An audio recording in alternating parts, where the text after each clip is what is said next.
Okay, so good morning students. कल हम लोगों ने जो भी कुछ पढ़ा था, हम लोगों ने डिस्टेंस से रिलेटेड, मोशन से रिलेटेड कुछ टर्म्स को समझा था। जो लोग कल आए थे उन लोगों को पता ही होगा, और मैंने कल के ही लेक्चर को रिकॉर्ड करके आप लोगों को घर तक भी भेजा था कि जो घर पे हैं वो भी पता चल जाए कि हमने आज स्कूल में क्या किया। तो कैसे हैं आप लोग? पहले तो जो लोग नए आए हैं, पहली बार आए हैं, सब लोग बढ़िया, फिट, एकदम गुड, ठीक। तो आप लोगों ने कल का रिकॉर्डेड लेक्चर देखा या नहीं देखा? कितने लोगों ने कल की क्लास देखी थी और इसलिए आज आए हैं? अच्छा, चलिए, बढ़िया, गुड। तो आज हम लोग जो कल हम लोगों ने पढ़ा था उसी के आगे से डिस्कस कर रहे हैं, ठीक है। So what we had discuss the concept of distance, displacement, velocity, acceleration, retardation, ये सब चीज़ हम लोग पढ़ चुके थे। और मैंने आप लोगों से कहा था कि आज हम लोग थोड़ा न्यूटन की इक्वेशंस पर ध्यान देंगे। हम लोगों ने कल पढ़ा था ना कि जो रिटार्डेशन है या जो एक्सेलरेशन है, बेसिकली वो वेलोसिटी में होने वाला चेंज है ना। तो मान लो अगर किसी पर्टिकुलर टाइम पर अगर किसी पार्टिकल की इनिशियल वेलोसिटी, हमारे फिजिक्स में, अपने फिजिक्स में जैसे बेटा हर सब्जेक्ट की ना अपनी एक लैंग्वेज, अपनी एक ग्रामर होती है ना। फिजिक्स की भी अपनी एक ग्रामर है, कुछ सिंबल्स हैं, कुछ नोटेशंस हैं, हम उन्हीं का यूज़ करते हैं, ठीक है। तो इनिशियल वेलोसिटी को, अगर किसी पार्टिकल की इनिशियल वेलोसिटी है तो इनिशियल वेलोसिटी को रिप्रेजेंट करने के लिए जो सिंबल यूज़ किया जाता है वो यू होता है, ठीक है। चूंकि आप लोग 9th में हैं और अभी तक आप लोगों ने साइंस कंबाइंड पढ़ा है। 9th पहली ऐसी क्लास होती है जब बच्चा, कोई भी स्टूडेंट इंडिविजुअली अलग अलग सब्जेक्ट्स को समझता है कि किस पार्ट को फिजिक्स कहते हैं, किस पार्ट को केमिस्ट्री कहते हैं, किस पार्ट को बायोलॉजी कहते हैं। Good. So initial velocity is you and suppose the final velocity,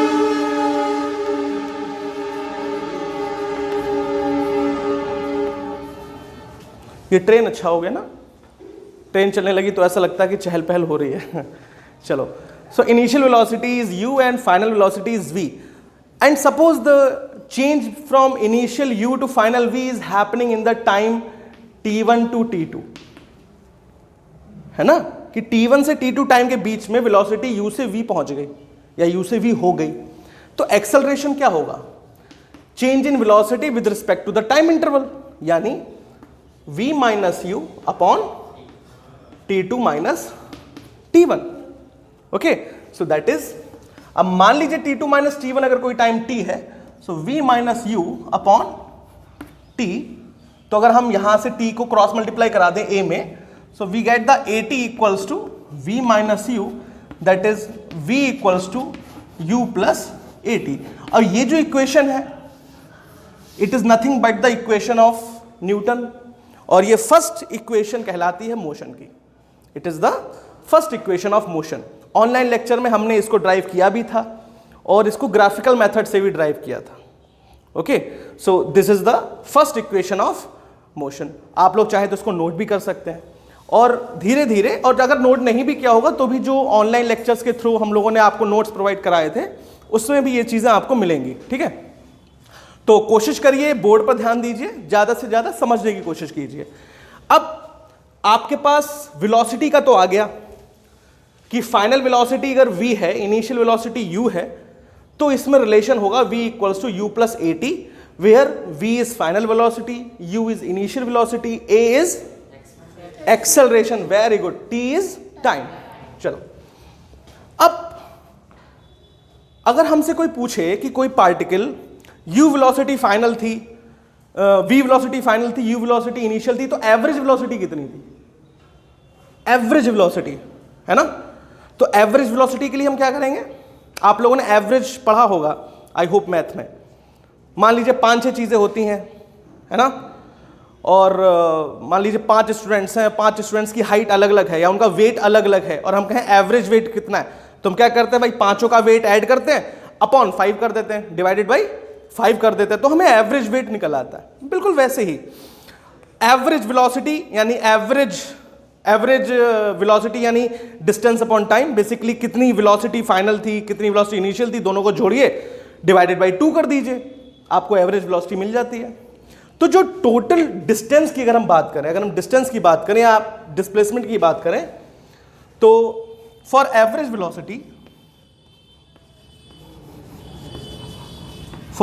velocity भाई दोनों को जोड़ दीजिए, डिवाइडेड बाई 2, क्योंकि 2 ही तो वेलोसिटीज हैं। तो इस तरह हम एवरेज वेलोसिटी निकाल सकते हैं। अब ये तो हमारी फर्स्ट इक्वेशन हो गई, ये फर्स्ट इक्वेशन होगी ना। लेकिन डिस्टेंस का फॉर्मूला क्या होता है? डिस्टेंस का फॉर्मूला क्या होगा भाई? डिस्टेंस का फॉर्मूला क्या होगा? मैंने कल पढ़ा था हम लोगों ने ना। वेरी गुड, हाँ चलिए। तो अगर हम डिस्टेंस या अभी डिस्प्लेसमेंट की बात करें, हम किसी एक ऐसे पाथ की बात कर रहे हैं जहां पर पार्ट पॉइंट ए से पॉइंट बी तक जाते हैं, और जो ए बी लेंथ है वही डिस्टेंस भी है, वही डिस्प्लेसमेंट भी है। और अगर इसको हम एस कह दें तो एस की वैल्यू क्या होगी भाई? Average velocity upon time, average velocity upon, या average velocity into time, into time. Very good, average velocity into time. चलिए, बड़ा सही है। So that is v plus u by 2 times t, यही तो होगा।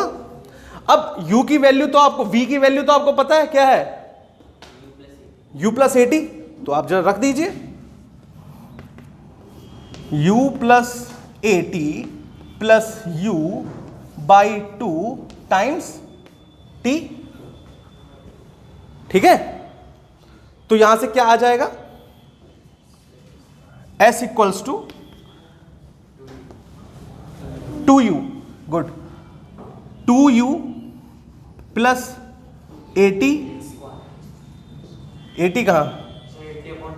ए टी अपॉन 2 टाइम्स t। अब जरा t से मल्टीप्लाई करा दीजिए, t से मल्टीप्लाई करा दीजिए। तो s equals to 2ut upon 2 ऐसे लिख सकते हैं, plus a t square upon 2 लिख सकते हैं, है ना। अलग अलग करके तो लिख सकते हैं। अब 2 से 2 तो कैंसिल हो गया। So s equals to u t plus half a t square. तो ये कैसा फॉर्मूला आ गया आपका? न्यूटन की सेकेंड इक्वेशन का। This is called first equation of motion, first equation of motion, and this one is second equation of motion.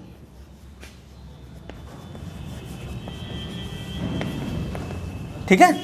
तो आप चाहें तो इसे नोट भी कर सकते हैं रफ में, हालांकि आई होप आप सभी के पास इसके नोट्स अवेलेबल होंगे। ठीक है, सरल तरीका है कैलकुलेट करने का, इजी मेथड है, और इन्हीं कुछ इक्वेशंस पर बेस्ड आपके अलग अलग न्यूमेरिकल प्रॉब्लम्स, फिजिकल प्रॉब्लम्स आपसे पूछी जाएंगी। इन इक्वेशंस को प्रूव करने का, ड्राइव करने का अलग अलग मेथड्स हैं। कई बुक्स में ग्राफिकल मेथड्स भी होता है, और ग्राफिकल मेथड आपके सिलेबस में भी है। ठीक है, तो हम उस ग्राफिकल मेथड को भी सॉल्व करेंगे। सो आप इसको तब तक नोट कर लीजिए।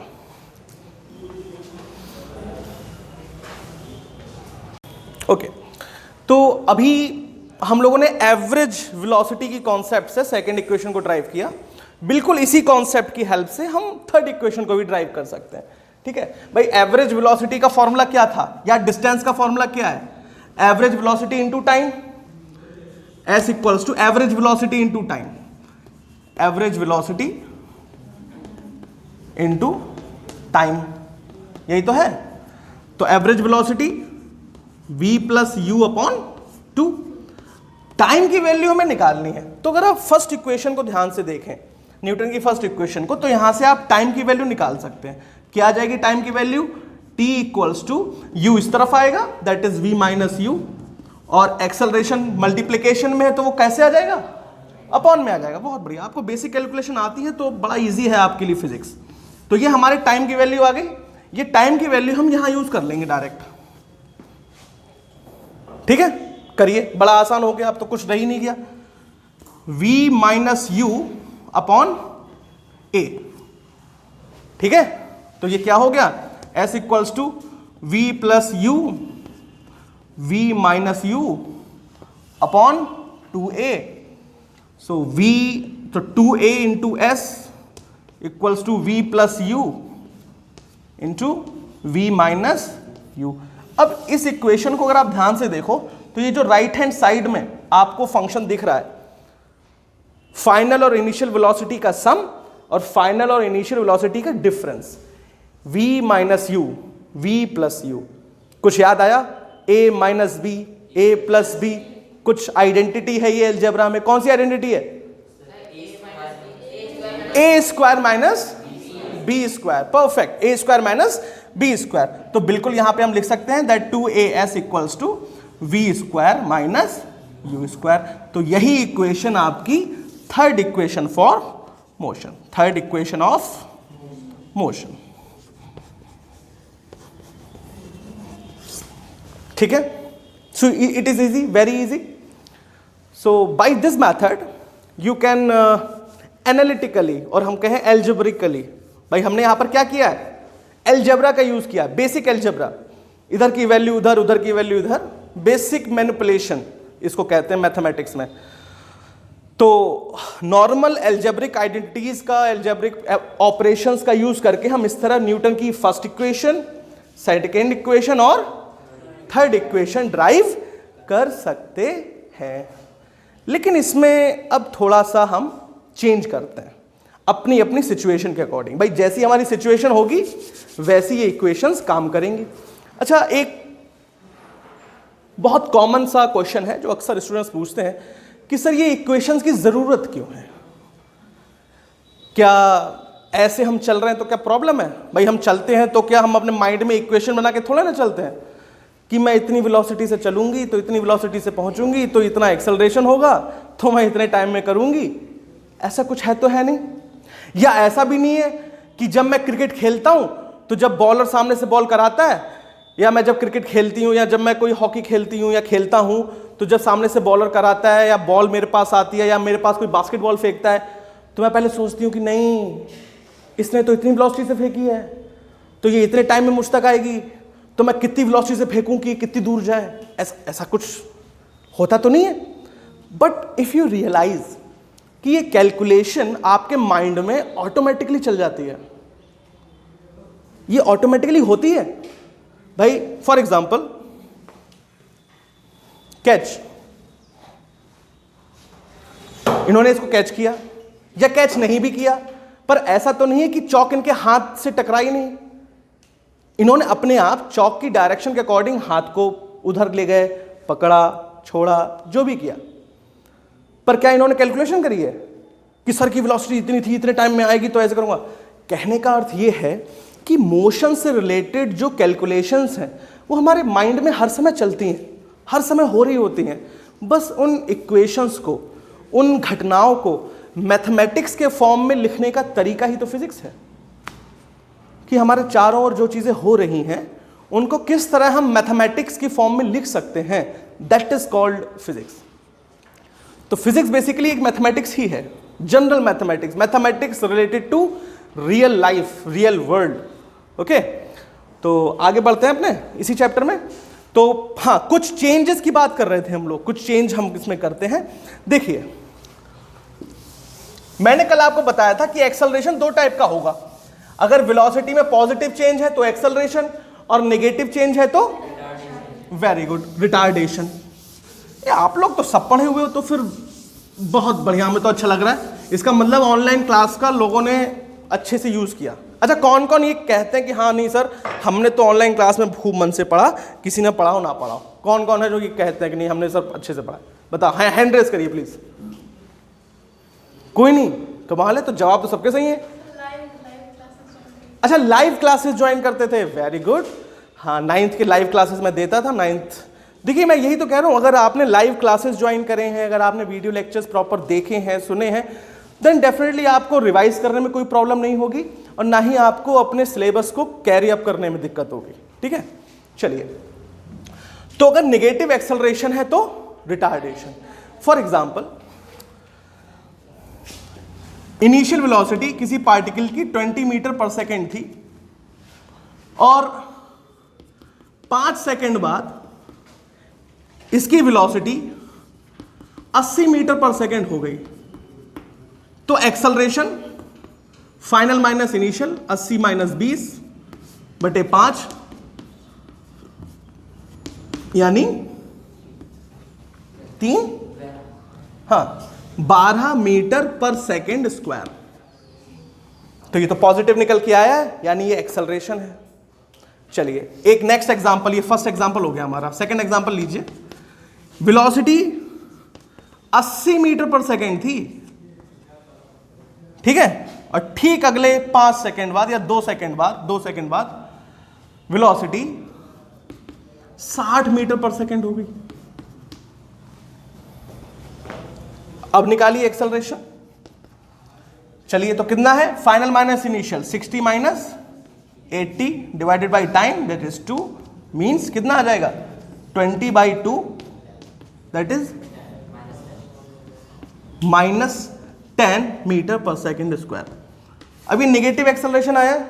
अब जरा एज्यूम कीजिए वेलोसिटी 80 थी, कम क्यों हुई होगी? बाय अप्लाइंग ब्रेक, या फिर उसके रास्ते में कोई ऐसी चीज आ गई जिसने उसकी गति को, उसकी स्पीड को, उसकी वेलोसिटी को धीमा कर दिया। फॉर एग्जाम्पल बुलेट, गोली जा रही है, बंदूक से निकल रही है और एक कार्डबोर्ड में या गत्ते के या एक लकड़ी के टुकड़े में घुस गई, तो उसकी स्पीड कम होगी या टुकड़े में घुस के बढ़ जाएगी? कम होगी। यानी वो जो लकड़ी का टुकड़ा होगा वो उस बुलेट पर एक फोर्स अप्लाई करेगा, अपोजिट फोर्स, जिस वजह से बुलेट की वेलोसिटी में क्या आएगी? कमी। तो वो कमी जो है, वो वेलोसिटी में जो चेंज है, वो एक्सेलरेशन कहलाएगा या रिटार्डेशन कहलाएगा? रिटार्डेशन। तो ये तो एक बुलेट का एग्जांपल हुआ। बिल्कुल ऐसे ही आप लोगों ने स्टैक देखे होंगे, भूसे के ढेर। अब मान लीजिए मैं कह दूं कि एक बॉल है, रबड़ की बॉल है, जो 25 मीटर पर सेकंड की स्पीड से फेंकी जा रही थी और वो एक भूसे के ढेर में घुस जाती है और रुक जाती है। तो भूसा का ढेर उस पर एक्सेलरेशन अप्लाई करेगा या रिटार्डेशन अप्लाई करेगा? रिटार्डेशन अप्लाई करेगा। कहने का अर्थ ये है कि ये जो मैं आपको कुछ एग्जांपल्स दे रहा हूं, ये एग्जांपल्स बेसिकली उन फिजिकल प्रॉब्लम से रिलेटेड हैं जो आपसे पूछे जाने हैं। तो क्वेश्चंस के अकॉर्डिंग आपको खुद जज करना होगा कि आपका ये जो प्रॉब्लम है, आपकी जो फिजिकल क्वेश्चन है, जो न्यूमेरिकल दिया हुआ है, इसमें रिटार्डेशन अप्लाई होगा या एक्सेलरेशन अप्लाई होगा। तो इसके लिए आपको ज्यादा से ज्यादा क्या करनी होगी? प्रैक्टिस, और थोड़ी अपनी इमेजिनेशन को स्ट्रॉन्ग करना होगा। तो अगर हम न्यूटन की उन्हीं 3 इक्वेशंस को रिटार्डेशन के टर्म में रिप्रेजेंट करें, तो किस तरह रिप्रेजेंट करेंगे? देखिए भाई, अगर एक्सेलरेशन हो रहा है तो v equals to u plus at, s equals to ut plus half at square, and साथ साथ बोलिए, ठीक है। तो ये क्या रिप्रेजेंट कर रही हैं? एक्सेलरेशन, ठीक है। चलिए, v equals to u negative acceleration -at, s equals to ut minus half at square, v square equals to u square minus 2as। ये क्या रिप्रेजेंट कर रही हैं? रिटार्डेशन। बात समझ में आ गई कि acceleration, Newton's equation of motion under acceleration will be written like this, and the Newton's equation of motion under retardation will be written like this. चलिए, अब मोशन जमीन पे तो ना होती है, ये भी तो मोशन है, ये भी मोशन है,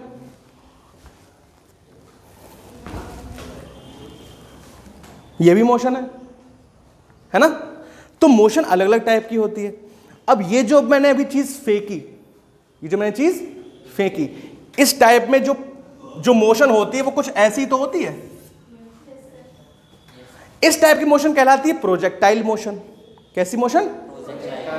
फेंका जाने वाला ऑब्जेक्ट, चाहे कोई गोली हो, चाहे कोई तोप का गोला हो या मिसाइल हो, वो सब कहलाएंगी projectile.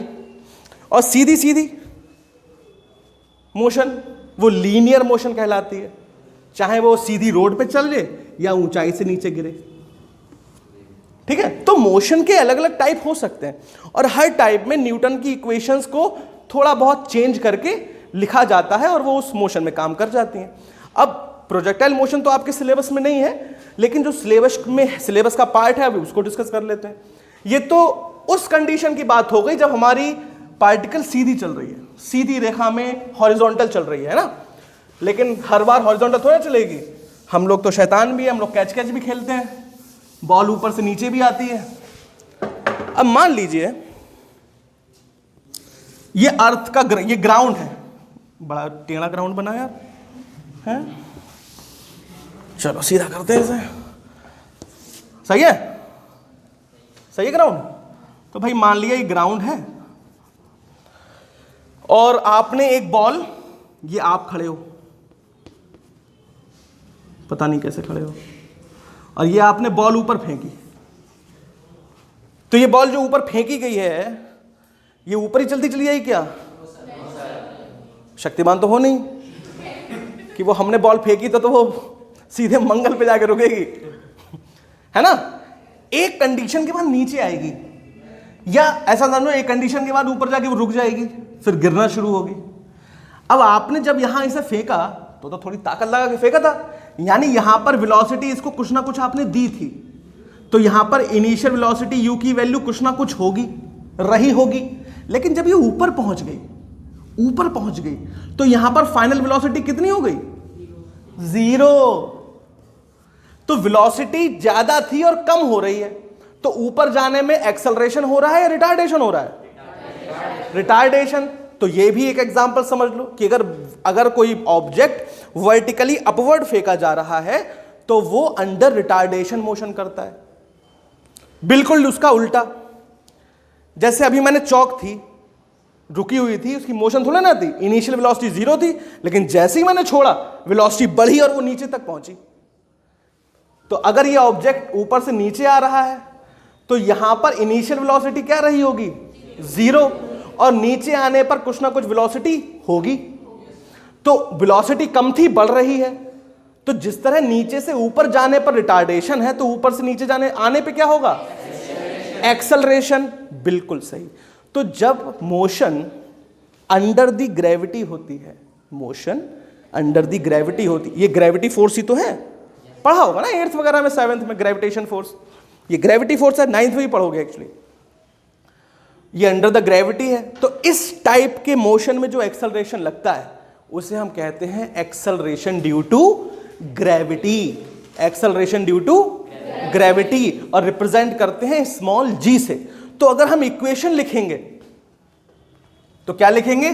v equals to u plus g t, a की जगह g, s equals to u t plus half g t square, v square equals to u square plus 2gS।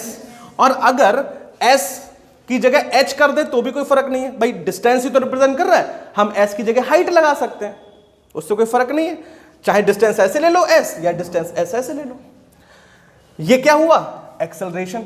लेकिन अगर रिटार्डेशन हो रहा है, ऊपर जा रही है बॉडी, तो वेलोसिटी घट रही है, तो क्या लिखेंगे? v equals to u minus, very good, g t, s equals to u t minus half g t square, v square equals to u square minus 2gS।